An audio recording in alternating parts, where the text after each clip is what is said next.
이 아침 아멘. 참 잘 나오셨습니다. 우리 옆에 분 한번 인사하도록 하겠습니다. 잘 나오셨습니다. 잘 나오셨습니다. 큰 은혜 받으십시오. 큰 은혜 받으십시오. 네, 오늘 본문의 말씀을 통해서 성령님을 따라 행하라, 성령님을 따라 행하라라는 제목으로 말씀을 나누도록 하겠습니다.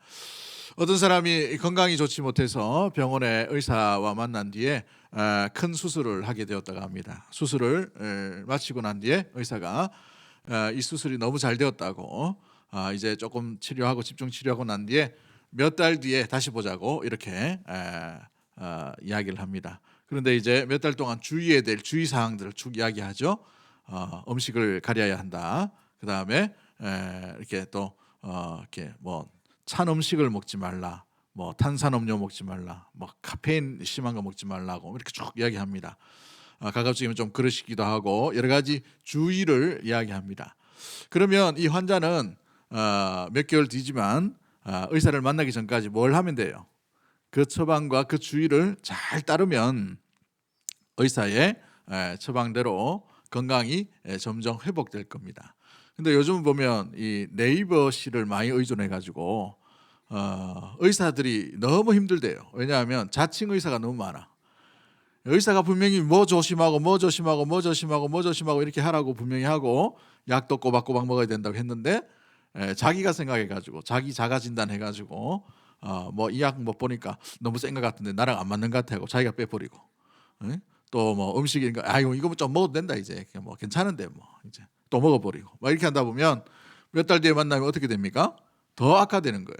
더 악화됨으로 말미암아 의사가 뭐라고 얘기했죠? 무슨 일이 있었냐고. 이렇게 수술을 잘 해놓았는데 어떤 일이 났냐고 막 이렇게 구중도 듣기도 하고 이렇게 합니다. 여러분 이와 같은 상황들이 이 갈라디아 교회 가운데 일어나는 것을 보게 됩니다.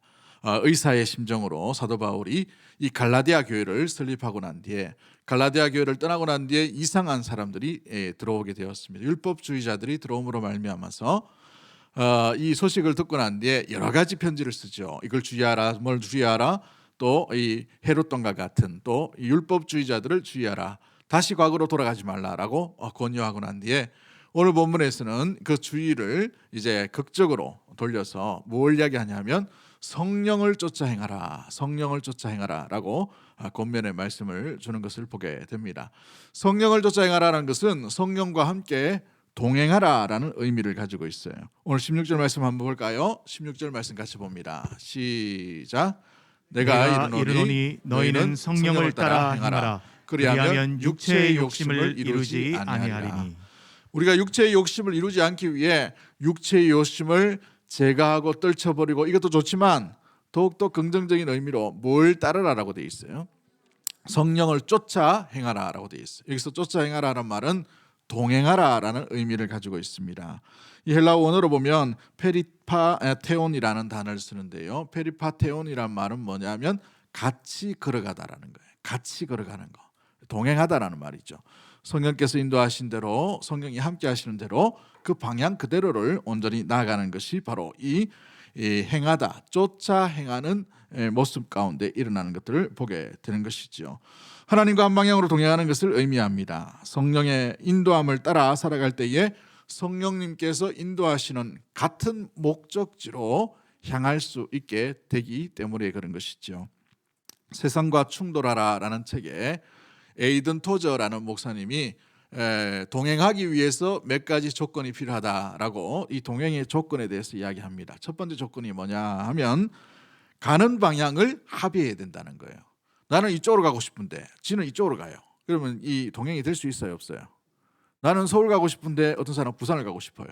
그러면 가는 방향이 합의되지 않음으로 말미암아서 어떻게 됩니까? 동행할 수가 없는 것을 보게 되죠. 두 번째가 뭐냐면 목적지가 같아야 돼요.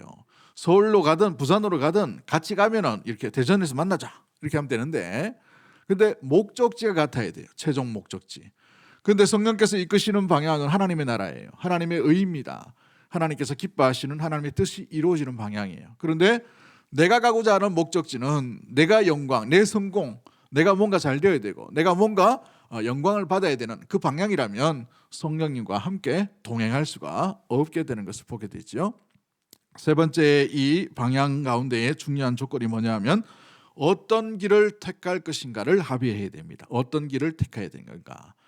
나는 서울로 어찌 보면은 이제 차 타고 가고 싶다 하는 사람이 있는 반면에 어떤 사람은 고속 이 전철을 타고 싶다. 어떤 사람은 비행기 타고 가고 싶다. 이런 가는 길에 대한 방향, 가는 길에 대한 길들을 선택해야 될 것을 합의해야 되는 것이죠. 왜냐하면 이 목적지에 이르는 많은 길들이 있기 때문에 그런 것입니다. 걸어가는 사람이 있는 반면에, 차 타고 가는 사람이 있는 반면에, 고속버스 타고 가는 반면에 어떤 사람은 기차를 타고 가는 방법이 있다는 것이죠.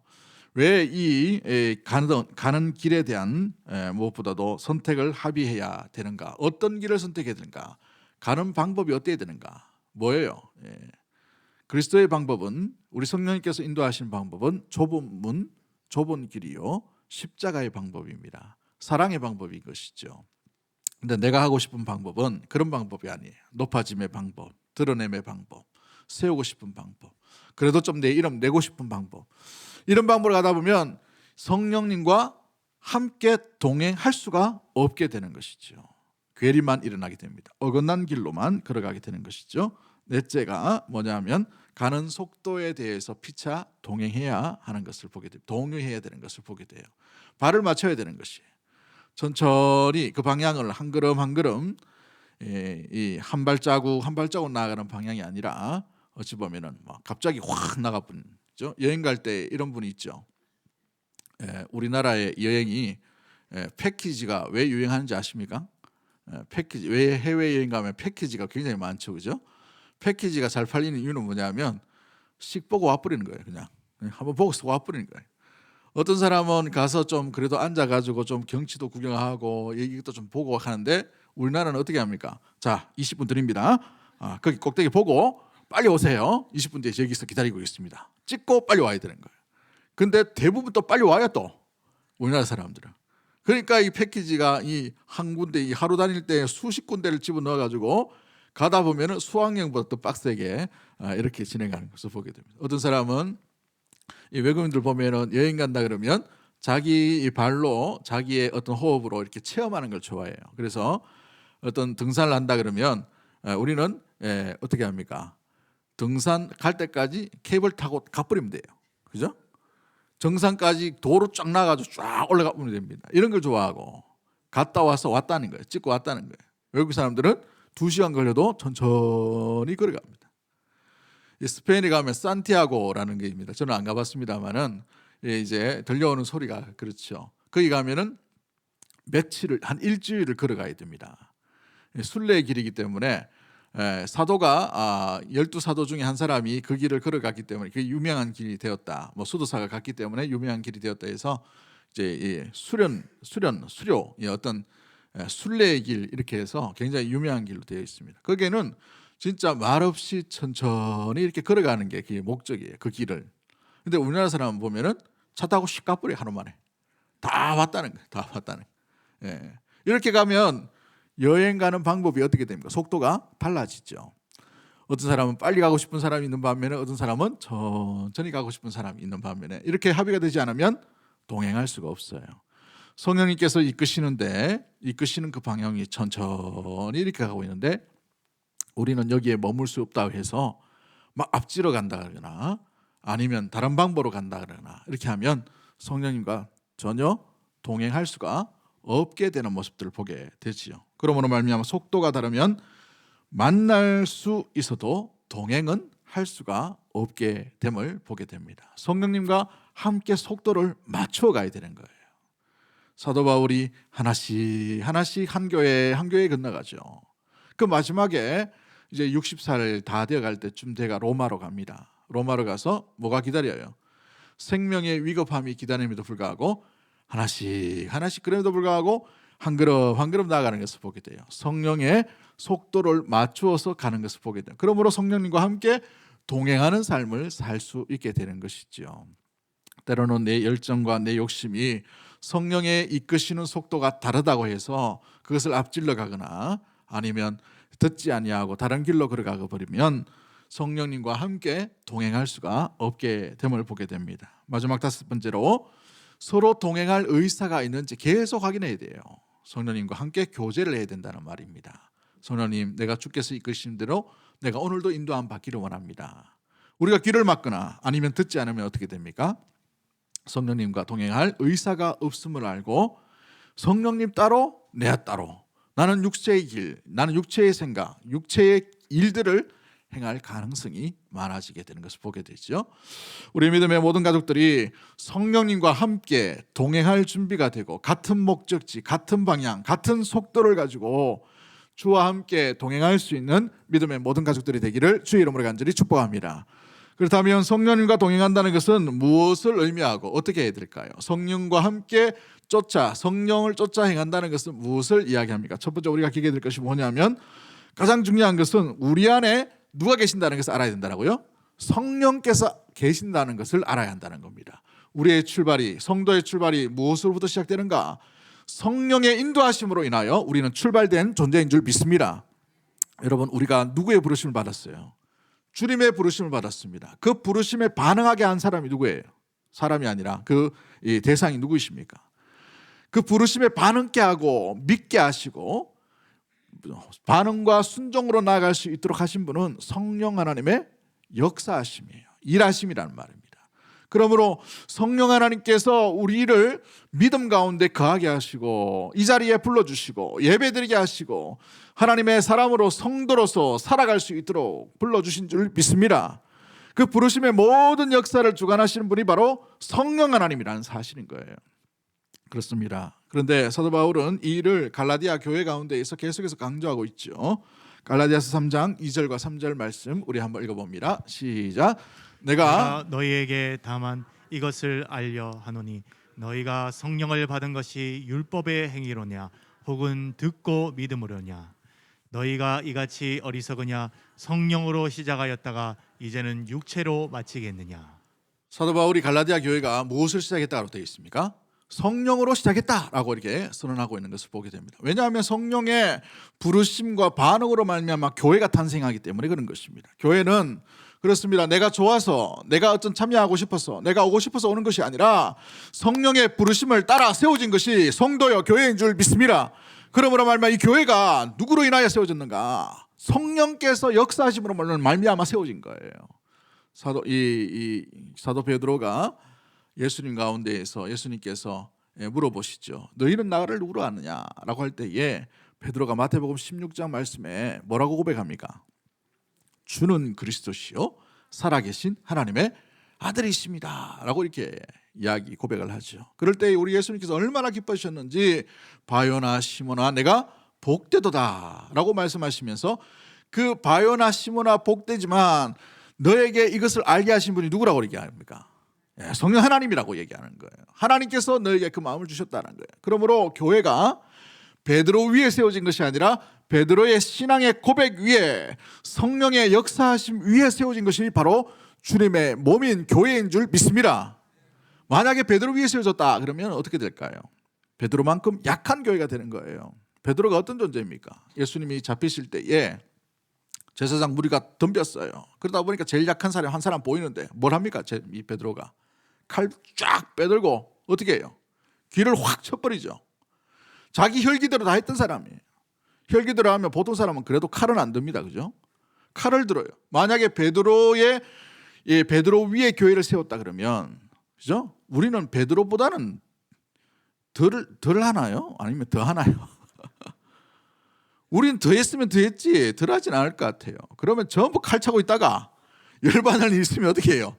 쫙 빼가지고 옆에 막 이렇게 그러면 이런 약한 교회가 된단 말이에요. 여러분 사람 위에 세운 것이 아니라 사람의 심령 가운데에 역사하시는 성령께서 역사하신 그 위에 세워진 것이 바로 교회라는 것입니다. 할렐루야.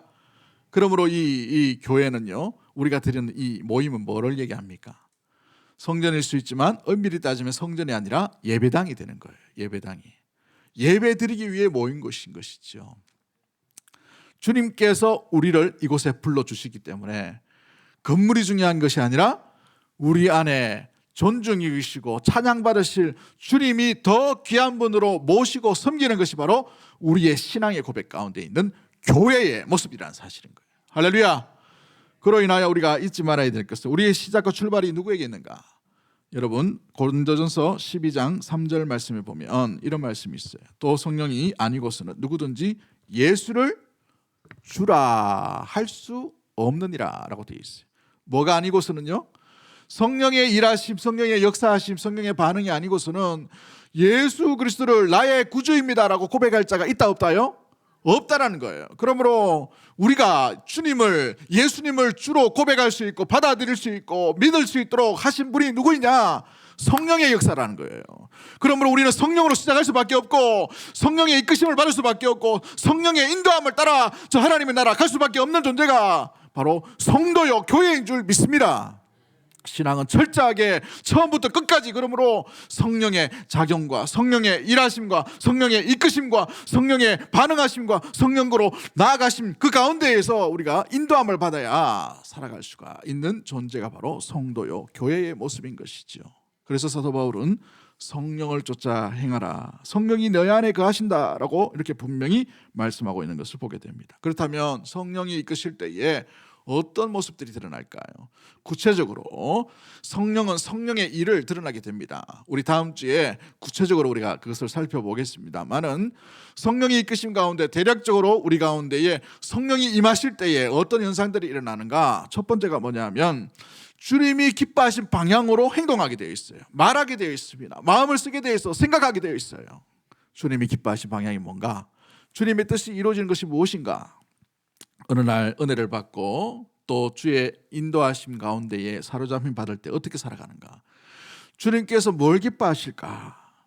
주의 말씀 가운데 끊임없이 듣기를 원하고 거기에 귀를 기울이기를 원하고 주의 길로 걸어갈 수 있도록 방향이 전환되는 것이 바로 성령의 인도함을 받고 있는 상황이에요.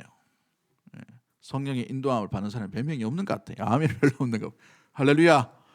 사랑하는 성도 여러분, 우리의 방향이 어디로 흘러가는가? 우리가 지금 어디로 걷고 있는가? 그 방향의 그 어떤 전략과 모습들이 성령께서 인도하신 방향으로 나아가고 있는가? 주님이 기뻐하시는 방향으로 나아가고 있는가? 이것이 동행의 의미라는 것이고 성령께서 함께 하신다는 것입니다. 주님이 싫어하신 일을 하려고 해요. 주님이 싫어하시는 마음을 품으려고 합니다. 주님께서 그렇게 별로 이렇게 인정하시지 않는 그 일에 참여하려고 합니다. 그러면 성령님과 동행할 수가 없는 겁니다. 성령이 이끄심에 그 속도에 맞춰야 되는데 그 속도에 맞추지 못하면 성령님과 함께 동행함과 인도하심을 따라 나아가지 못하고 있는 형편 가운데 있는 것이죠. 두 번째, 성령의 역사하심을 경험할 때에 어떤 일이 납니까? 기도 가운데에 우리는 성령의 인도하심을 경험할 수 있게 되는 것을 보게 됩니다. 대부분의 기도 가운데는 우리의 간구와 우리의 요구를 하지만 어느 때인가 깊은 기도에 들어가실 때에는 성령님과 대화하거나 성령께서 우리에게 주시는 교훈과 말씀과 깨닫게 하심의 느낌이 있어요. 어떤 깨닫게 하시는 그 교훈들이 있단 말이죠. 그럴 때에 이건 내 생각이 아니라 성령의 깨닫게 하심으로 말미암아 반응을 하셔야 돼요. 어떤 반응을 해야 됩니까? 그 말씀대로 깨닫게 하심대로 살아가고 행동하고 또 섬기고 또 나가야 되는 그 방향이 있어야 되는 것이죠. 그리고 정필도 목사님 지난주에 1주년 되셨습니다. 그래서 1주년 기념 예배를 잠깐 참여하고 돌아왔는데요. 거기 보니까 많은 이런 어떤 그 믿음의 문구들이 참 굉장히 많이 있고 에피소드들이 많이 있었습니다. 그 중에 대표적인 에피소드가 뭐냐면 교회가 한 3,000명 정도 될 때에 부교육자들이 너무 게으르고 너무 말도 안 듣고 이렇게 해서 어느 날 목사님이 그 군목 출신이다 보니 굉장히 엄하시고 강하셔요. 그래서 어느 날 이 부교육자 다 한번 내쫓아야 되겠다 이런 생각을 가지고 있었습니다. 옛날에는 비일비재 했잖아요. 그래가지고 너무 열받으셔가지고 뭐 이런 교육자들이 다 있나 해서 목사님이 한 번은 마음을 굳건을 묶고 이렇게 했는데 그날 밤 며칠 밤까지 이렇게 기도하게 됐다고 합니다. 그런데 성령께서 기도하는 중에 네가 좀 좀 부족한 그 부교육자들에게 큰 형님처럼 되어줄 수 없겠니? 이런 마음의 교훈을 주셨어요. 이 마음을 주다 보니까 이 마음이 떠나지 않는 거예요.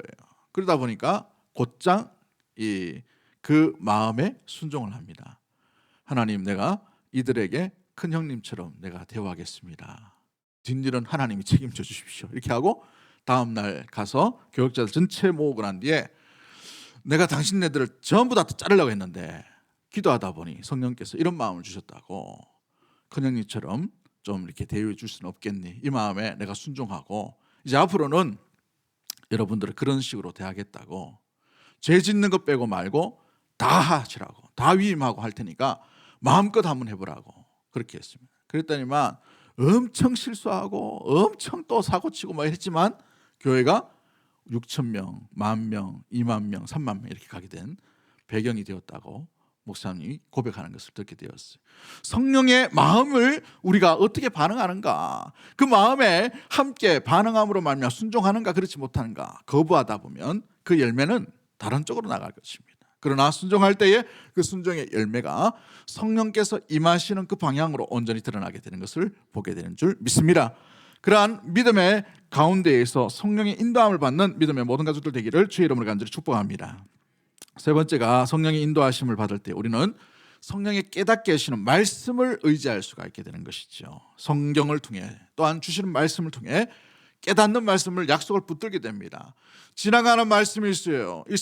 수많은 말씀이 선포되고 수많은 말씀이 우리 귀에 들리지 않습니까? 수많은 말씀을 읽지 않습니까? 그러나 그 말씀이 내게만 들릴 때가 있단 말이죠. 내게만 역사할 때가 있단 말이죠. 내게만 깨닫게 하는 말씀이 있단 말이죠. 그 말씀이 내게 반응함으로 말미암아 우리의 영안이 열림으로 말미암아서 그 말씀에 반응함으로 그 말씀 내가 붙들어야 될 말씀, 그로 인하여 그 말씀 붙들 때마다 그 아름다운 이 약속의 말씀이 아름다운 이 열매로 맺어지는 일들을 눈으로 목도할 때가 있다는 것을 보게 되는 것이죠. 그렇습니다. 성령의 이 약속의 말씀, 우리 오늘 선포되어지는 말씀 가운데에서도 성령께서 말씀하실 때 귀 있는 자가 듣는 귀가 열려지는 놀라운 일들이 일어나게 되기를 주의 이름으로 간절히 축복합니다. 그렇습니다.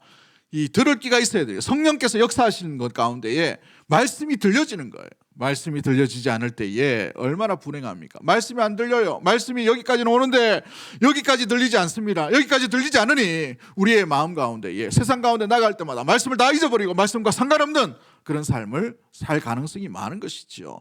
말씀을 품고 말씀이 역사하시고 말씀이 변하게 하시는 그 성령의 세미한 음성 인도하심을 따라 살아가는, 함께 동행하는 믿음의 모든 가족들 되기를 주의 이름으로 간절히 축복합니다. 마지막 네 번째로 이 성령의 일하심 가운데 가장 중요한 게 뭡니까? 양심을 터치하신다는 거예요. 선한 양심을 터치하십니다. 그렇습니다. 육체를 따르려고 할 때에 그러지 마라고 선한 양심을 주시는 거예요. 거짓말하고 싶고 그 자리를 모면하고 싶은 그런 마음이 있을 때에 성령께서 우리의 마음에 두드리신단 말이죠. 너 예수 믿는 사람이잖아. 너 하나님의 자녀가 아니니 말씀대로 살아라. 말씀대로 인정해라. 말씀대로 온전히 그것을 붙들고 회개해라. 말씀대로 온전히 그것을 붙들고 순종해라. 그 길 가운데에 그 뒤는 하나님이 책임져 주시는 그 길들 가운데에 온전히 드러나게 되는 것을 보게 되지요. 양심의 가책이란 바로 성령께서 우리의 역사하신 하나의 작용이라는 사실 가운데 있는 것을 보게 됩니다. 우리의 양심 가운데 성령께서 문을 두드리실 때에 거부하지 마시고 그 말씀에 온전히 순종함으로 성령님이 우리 안에 충분하게 거하실 수 있는, 성령을 따라 살아가는, 성령과 함께 동행하는 믿음의 모든 가족들 되기를 주의 이름으로 간절히 축복합니다. 두 번째 우리가 기억해야 될 게 뭡니까? 성령을 따라 행하는 것은 어떤 의미를 볼까요? 육체의 일을 따라 살아가지 않는 것을 의미합니다. 우리 19절 말씀을 한번 볼까요? 19절 말씀, 우리 17절, 18절, 19절 같이 봅니다. 17절, 18절, 19절 시작.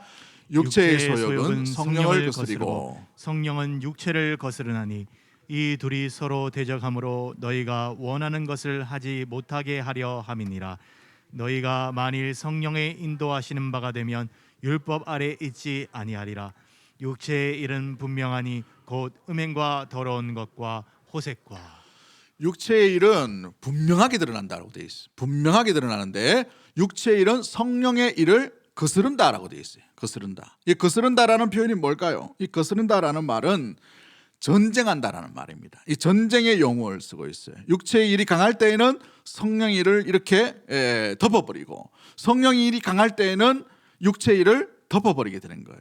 그러므로 우리 안에, 다른 사람 안에 아니라 내 안에, 내 속에서 이 육체의 일이 더 커질 때에는 성령의 일, 성령의 생각, 성령의 행위, 성령의 이 열매들이 일어날 수 있는 가능성이 줄어들게 되어 있어요.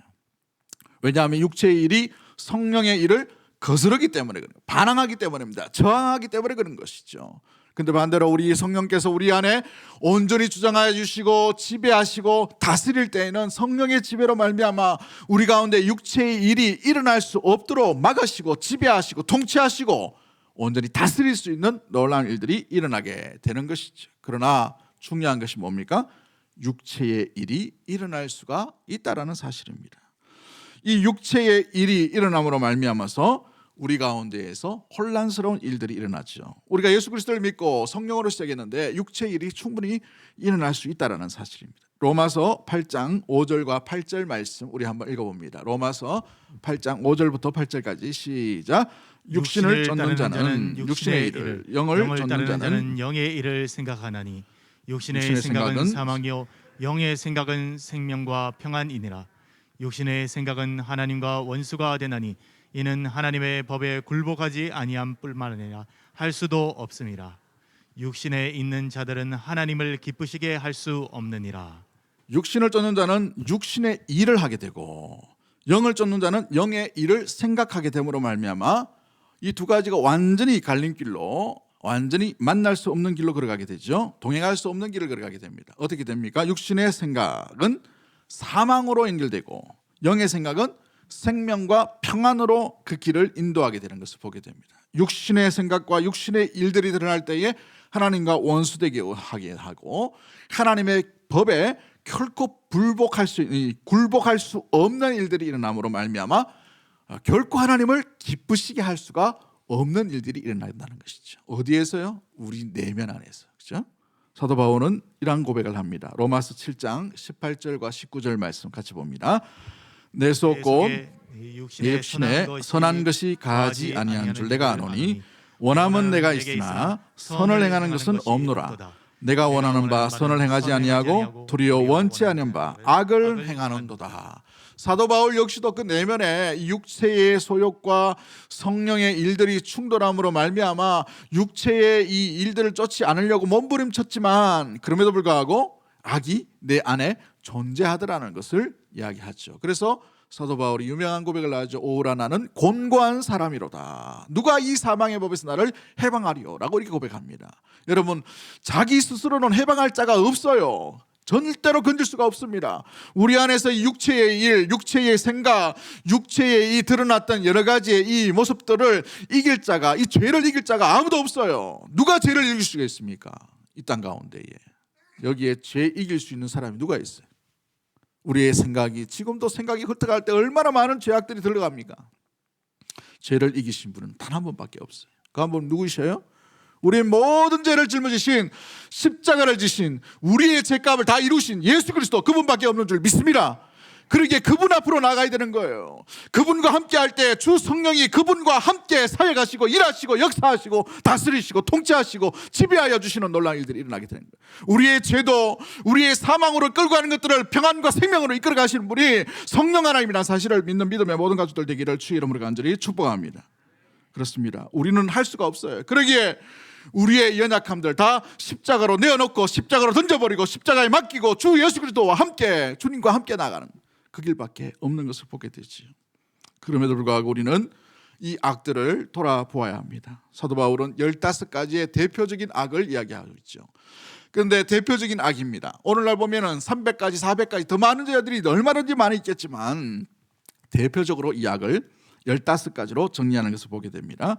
라이트 푸트와 버튼이라는 사람은 4가지로 구분하는데 이 4가지가 뭐냐 하면 3가지가 음욕의 죄, 또 2가지가 이교도와 같은 죄, 3번째가 사람들 간에 대립하는 죄, 4번째가 술 취함과 자연스러운 결과 가운데의 이 흥청거림에 대한 이 2가지 죄를 얘기합니다. 존 스토트라는 목사님은 이 부분에 대해서 또 4가지로 이렇게 구분하는데 아주 쉽게 되어 있기 때문에 첫 번째가 뭐냐 하면 이 성적인 영역을 이야기합니다. 성에 관한 이야기죠. 3가지를 얘기하죠. 음행과 더러운 것과 호색을 얘기합니다. 19절 말씀 보면 육체의 일은 뭐라고 되어 있어요? 분명히 드러난다고 되어 있어요. 딱 봐도 저건 육체의 일이야 라고 딱 드러나는 것이 있다는 것이죠. 그 육체의 일이 뭐냐? 음행과 더러운 것과 호색이라는 것입니다. 여러분, 이 음행과 더러운 것과 호색을 이야기하는 게 뭡니까? 결혼 외에 이 성관계를 하는, 이것을 초월해 가지고 이제 더럽고 추악한 비합법적인 성행위를 할 때에 바로 이 음행과 더러운 것과 호색인 것이죠. 로마서에 보면 남자와 여자가 사랑하는 것이 아니라 임의대로 남자가 남자를, 여자가 여자를 사랑하게 되는, 성적으로 사랑하게 되는 이런 일들이 일어나게 됩니다. 오늘날 보시면은 간통죄가 폐지되어 버렸어요. 법적으로 이제 부부간의 이 성을 제어할 법이 없다는 말이죠. 여러분, 사회적인 책임을 묻지 않는 그런 형편 가운데 놓여지게 된 것을 보게 됩니다.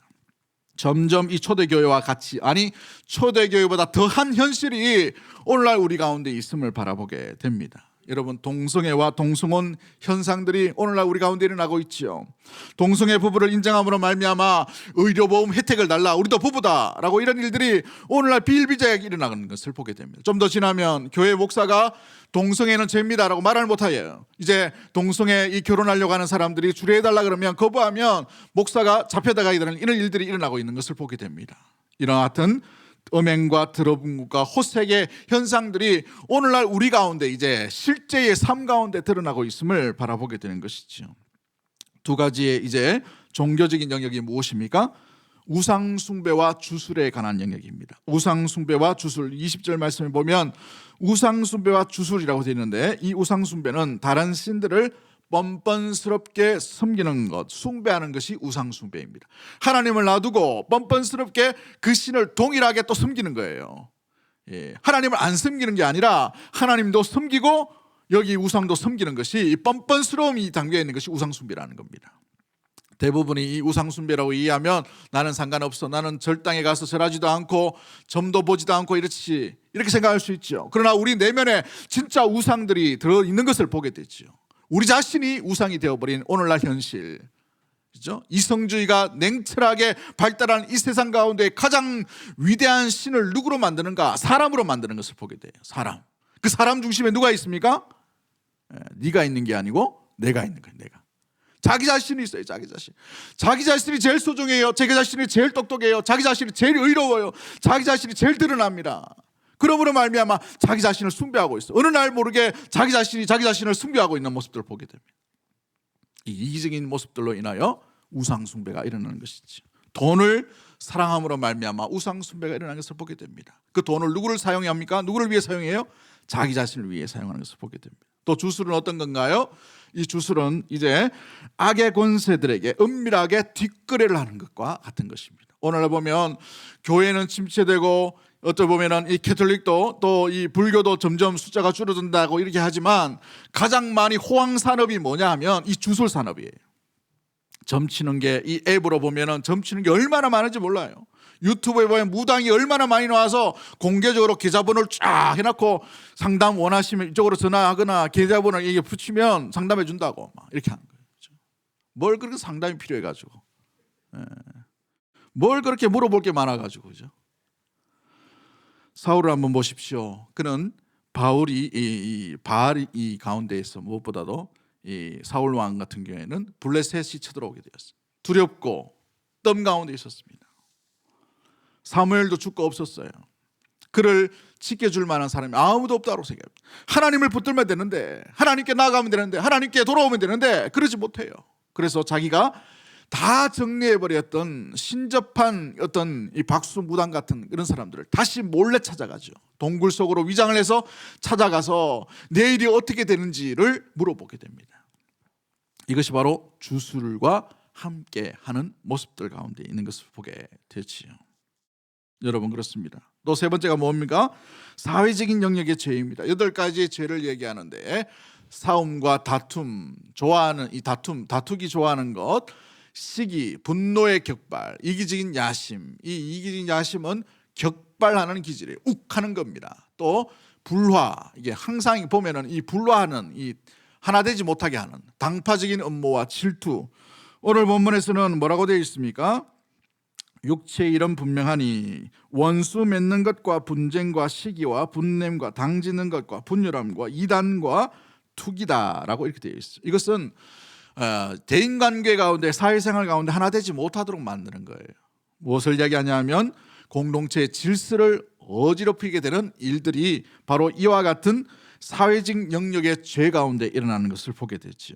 공동체의 어떤 질서를 파괴해 버립니다. 시기하남으로 말미암아, 원수 맺은 것으로 말미암아, 분쟁으로 말미암아서, 또한 이 욱하는 이 격발하는 분노로 말미암아서, 또 싸움으로 말미암아, 당짓는 것들로 말미암아서 이와 같은 일들이 일어난다는 것이죠. 네 번째 죄가 뭡니까? 음주의 영역이죠. 음주의 영역. 술 취함과 방탕함이다라고 되어 있어요. 술 취함이 이것이 끝까지 갈 때에는 방탕함이 됩니다. 자유를 자유롭게 쓰는 것이 아니라 방탕함으로 써요. 방탕함으로. 그렇죠? 우리 지역 가운데에서도 금요일 밤만 되면 술 먹는 사람이 굉장히 많습니다. 술 먹으면 이 앞에 와가지고 오줌을 누고 막 온갖 짓을 다 해요. 화장실 놔두고. 에? 이게 뭐예요? 이 화장실 소변 부는 거 이건 자기 자유지만 아무 때나 보면 안 되잖아요. 그죠? 이런 게 이게 방종의 행위예요. 어떤 보면은. 그죠? 어떤 서울에 보니까 술 먹었다고 자기 옷을 다 벗어버려요. 난리도 아니고 자기 옷을 벗는 거 자기 자유지만 다른 사람은 어떻습니까? 민망하죠. 그죠? 이 마약에 중독되는 것도 마찬가지죠. 마약을 이게 취하는 것, 취함으로 말미암아 자기 제어가 되지 않으므로 차를 몰다가 다른 사람을 쳐서 죽이게 한다든지 이런 안타까운 일들이 오늘날 시대 가운데 음주 영역에서 드러나는 여러 가지 현상들 가운데 있는 것을 보게 됩니다. 여러분, 이와 같은 일들, 그런데 결과가 어떻게 되겠습니까? 결과가 21절 말씀 같이 봅니다. 21절 말씀 시작. 투기와 술취함과 방탕함과 또 그와 같은 것이라 전에 너희에게 경계한 것 같이 경계하노니 이번 일을 하는 자들은 하나님의 나라를 유업으로 받지 못할 것이요. 여러분, 이런 일을 하는 자들은 하나님의 나라를 유업을 받지 못할 것이요라고 미래형으로 되어 있어요. 이건 뭘 얘기합니까? 지옥에 떨어지는 겁니까? 그런 의미로 이야기하는 게 아니에요. 우리가 성령으로 시작했지 않습니까? 알마니안처럼 어찌 보면 이것을 하면 천국에 갈 수 있고 이것을 하지 않으면 지옥에 갈 수 있고 이런 일들이 아니에요. 만약 그렇다면 우리가 여기에 속하지 않은 죄 한 가지라도 있으면 여러분 한번 발견해 보십시오. 여러분 투기 안 했습니까? 질투 안 했어요? 지옥 가야 됩니까? 이런 이야기를 하는 것이 아니에요. 여러분, 이 알마니아처럼 뭘 해야만 뭐가 이루어지고 천국에 갈 수 있다 이런 이야기를 하는 것이 아니에요. 그러면 여기에 천국 갈 사람 아무도 없어요. 왜냐하면 우리 스스로가 죄를 이길 수가 없기 때문에 그런 것이죠. 그러나 이 말이 아니라 이 파라손테스라는 단어를 씁니다. 파라손테스라는 말은 뭐냐면 하나의 타락적인 행동을 말하기보다는 습관화되어 버린 버릇이라는 거예요. 습관화되어 버린. 거기에 머물러 있는 거예요. 거기에 정착되어 있는 것이죠. 유명한 종교개혁자가 이렇게 말합니다. 우리 위로, 머리 위로 새가 지나갈 수는 있지만 그 새가 우리 머리에 둥지를 털 수 있지 못하도록은 하라라고 되어 있어요. 죄가 우리의 생각과 우리의 마음을 지나갈 수 있어요. 수만 가지 마음의 미움과 다툼과 시기와 질투가 일어날 수 있죠. 그런데 우리의 마음 가운데 엉어리지고 움켜쥐고 둥지를 털어서 그것이 부함으로 말미암아 결국은 행동으로 이어지는 이런 일들이 일어나지 않도록 하라는 거예요. 습관화되지 못하도록 하라는 것이죠. 왜냐하면 성령을 쫓아 행하는 사람들에게는 일어나지 않는 일이기 때문에 그렇습니다. 성령을 쫓아 행하고 행동하고 동행하는 사람들에게 이와 같은 일들이 일어나지 아니하고 오히려 죄를 무엇보다 주 예수 그리스도께 내어 맡김으로 말미암아 죄의 그늘 아래 살아가는 것이 아니라 의의 잔으로 양자된 신분으로 말미암아 기쁨과 감사와 평안과 생명의 길로 온전히 걸어가고 거기에 발맞춰 행동하고 살아가며 주의 말씀이 어떠한가 하여 그 말씀 가운데 길을 기우며 살아가는 것이 바로 양자의 영을 받고 부르심을 받은 하나님의 자녀 성령을 쫓아 행하는 믿음의 성도와 교회가 아름답게 나아가야 될 방향과 모습들이기 때문에 그러한 줄 믿습니다. 그러기에 사랑하는 성도 여러분, 내 실력 믿지 말고 우리가 마지막 결론이 뭐예요? 우리는 우리의 연약함을 솔직히 인정하셔야 됩니다. 주님, 나는 내 죄를 이기지 못합니다. 내 마음을 이기지 못합니다. 내 생각을 이기지 못합니다. 내 지혜를 이기지 못합니다. 이 세상의 유혹들을 이기지 못합니다. 그러나 세상을 이기신 분이 예수 그리스도기에 오늘도 주님의 십자가 앞에 날마다 내 생명과 내 자아와 내 욕망과 내 모든 정욕들을 내려놓고 묻어버리고 다시 십자가 앞으로 나아갑니다. 이 고백이 일어나게 되기를 주의 이름으로 간절히 축복합니다. 사도 바울의 고백이 뭡니까? 고린도전서 15장 31절에 나는 날마다 죽노라 라고 이렇게 고백하고 있죠. 갈라디아서 5장 24절 말씀에 뭐라고 말합니까? 같이 봅니다. 시작. 그리스도 예수의 사람들은 육체와 함께 그 정욕과 탐심을 십자가에 못 박았느니라. 할렐루야.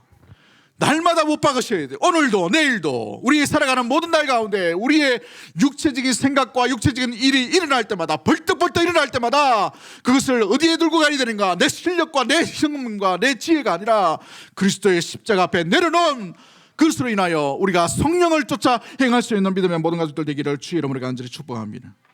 이것이 바로 우리가 일어나야 될 아름다운 성령을 쫓아 행하는 삶의 모습인 것이지요. 구체적으로 하나의 예를 들어서 마지막으로 말씀을 마무리하려고 합니다. 평양 대부흥 운동이 일어났을 때에 평양 대부흥 이야기를 썼던 박영규 교수님의 글입니다. 1907년도 1월 6일부터 평양 장대현 교회에 말씀 사경회가 열리게 되었습니다. 저녁 집회가 열리는 날이 갈수록 사람들이 더 몰려들게 되었습니다. 소문을 듣고 수많은 사람들이 수천 명이 몰려들게 되었습니다. 14일 저녁이 되었습니다. 능력의 종으로 말씀을 선포하고 있던 길선주 장로가 자기 간증을 합니다. 갑자기 자기 간증을 하게 되는 것이죠. 공중 앞에서 자기의 죄를 공개적으로 통회하며 회개하는 일들이 일어납니다. 그는 이렇게 말합니다. 나는 아간과 같은 자입니다. 나 때문에 하나님이 축복을 주실 수 없었습니다. 약 1년 전에 내 친구 중에 한 사람이 임종시에 나를 자기 집으로 불러서 말하기를 길장로, 나는 이제 세상을 떠날 것 같으니 내 재산을 잘 정리해 주시오. 내 아내는 셈이 약하기 때문이요 라고 자기 아내에게 모두 이 정리할 수 있도록 자기에게 부탁했다는 것이죠.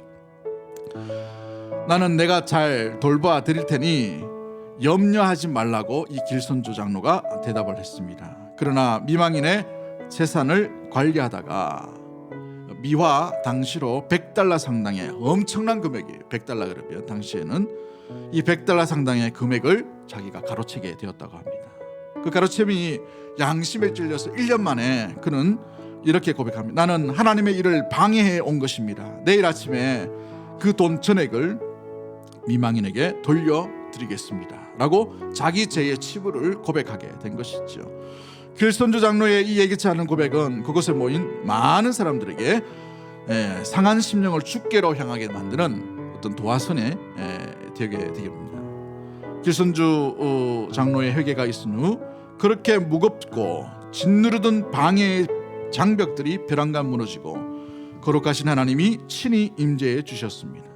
이에 이기람 선교사는 이렇게 고백합니다. 기도하기를 원하면 함께 통성으로 회개 기도하십시다.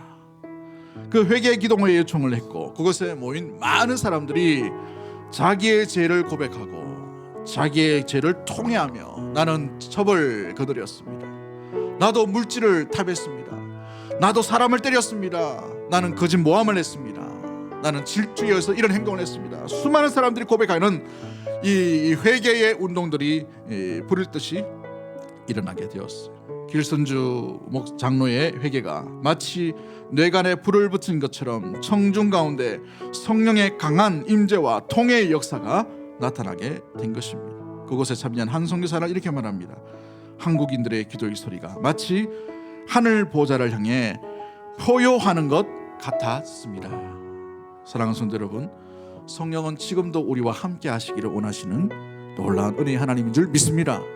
그 성령의 움직이심과 성령의 임재와 성령의 반응과 성령의 인도하심을 따라 함께 나갈 때 생명과 평안의 길을 우리는 걸어가게 되는 줄 믿습니다.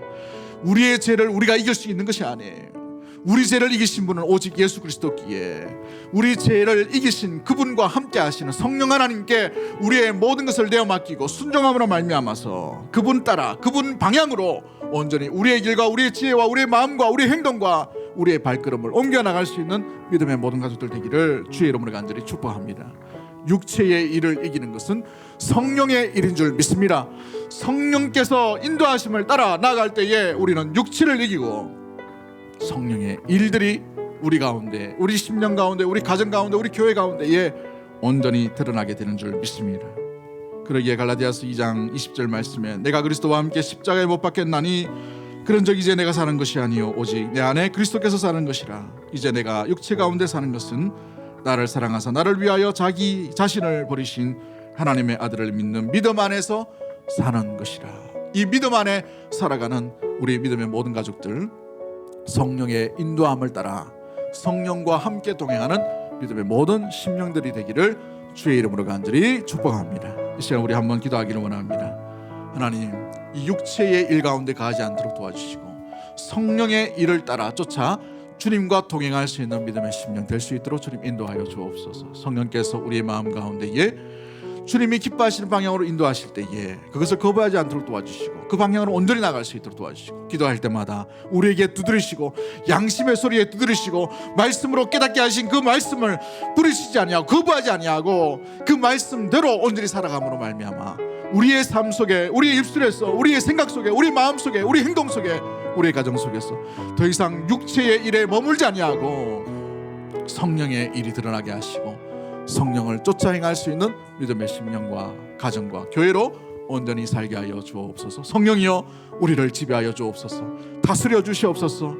주여 임하여 주시옵소서. 성령이여 우리 가운데 함께하여 달라고 우리 주여 한번 해주고 동성으로 합심해서 한번 기도하도록 하겠습니다. 주여